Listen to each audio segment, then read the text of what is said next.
November 2019, the complainant contacts South Australian Police regarding a sexual assault complaint. Authorities notify their New South Wales counterparts. February 27, 2020, the Adelaide woman tells detectives in Sydney she would like to make a formal statement in her home state with a support person present. March 10, a travel request is approved by the head of New South Wales Sex Crime Squad, followed by the head of the State Crime Command. But as the first COVID wave hits Australia, new police guidelines restrict interstate travel to matters of operational necessity. And as the request travels up the chain, it's denied by the Deputy Commissioner, who cites insufficient detail to justify why this statement cannot be deferred. The alleged victim asks to provide her statement by phone or Skype instead. When told a fortnight later that this won't be possible, she then asks if SA Pol can take the statement on behalf of New South Wales Police.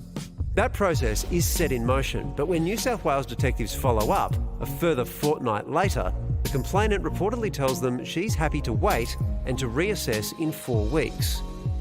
9 weeks later, New South Wales Police make contact to arrange a welfare check.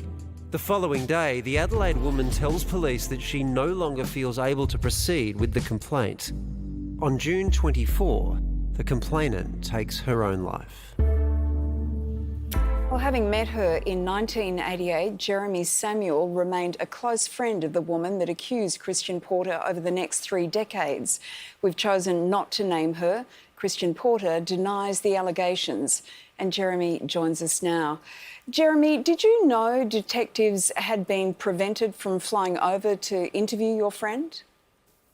No, I had no idea. I heard it on the radio news this morning and I was actually quite shocked. It took me a little while to really process that piece of information. Did you talk to her at any stage about the process that she was going through? I talked to her extensively about it when she was thinking about reporting. I think she was ready to make a report, but it was quite a stressful process for her, and she had to go through the process of going back through old diaries and putting what was originally a very long brief together.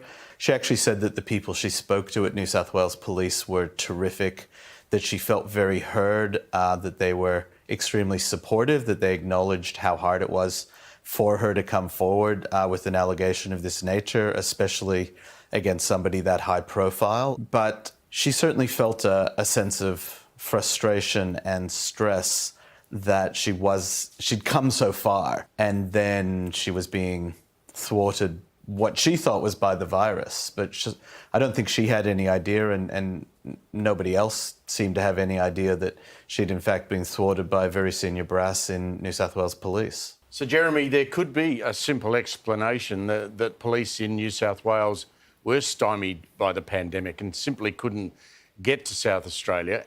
And this, as we know, is a very difficult historical case to investigate. May it be as simple as that? It may be, but then it's hard to understand why they wouldn't do a video interview. I mean, I know it's not normal procedure, but COVID wasn't normal times. I went to a friend's citizenship ceremony that was done online. I know Parliament was sitting by video conference. I guess it's not clear to me why they couldn't do that. But it may be as simple as the logistics were too hard during the pandemic, and that's just the unfortunate facts of the matter. But I know, and she expressed to me many times, that my friend wanted her story told, and she wanted it done through the proper channels, through the police, and that was how she was intent on doing it. Jeremy, tell us about your friend. What do you want people watching tonight to know and to understand about her? Look, she was a bright, shining star. She was super intelligent. To watch her up on stage on her feet speaking was just a wonder. She had a razor-sharp wit, deep insight. She was very methodical. Of course, she was a historian by profession. She was a documenter. She was very, very detailed in the records that she kept. And she was a brilliant writer, too. She was really funny and witty. I've read poems and stories that she's written, and they were just terrific. But most of all, she was a deeply, deeply caring and compassionate person. She really looked after for the people she cared about. And she always took care to make sure that they were okay, even when she was struggling. She was obviously very much loved as well. Jeremy, thanks so much for speaking with us this evening. Thanks very much, guys. Time for a break. See you soon. From expert opinions to in-depth analysis and reporting, the Project YouTube brings you the biggest stories from Australia and around the globe. Hit the subscribe button now for news delivered straight to your feed.